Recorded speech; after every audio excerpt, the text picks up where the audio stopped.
আসসালামু আলাইকুম বন্ধুরা, এবার আপনাদের দেখাবো এলামিত্রের ব্যবহৃত আসবাবপত্রগুলো। মামা, এটার নাম কি? ঢিকি। ঢিকি, এটা হচ্ছে ঢিকি। এটা আগে অনেক দেখা যেত, মানুষ ব্যবহার করত। এই যে মই, এই যে মাথল কৃষকদের, এদের ছোট সুন্দর সুন্দর করে হাঁড়ি, ছোট্ট ছোট্ট। এটা হচ্ছে জাঁতা, অনেক পুরনো, অনেক আগে। এবং তার ব্যবহৃত দেখুন, এটা মামা বলে না, বদনা।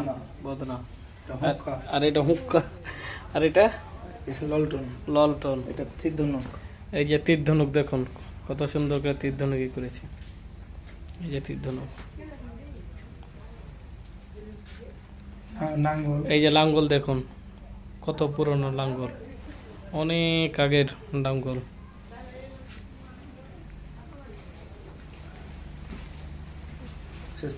ধন্যবাদ সকলকে।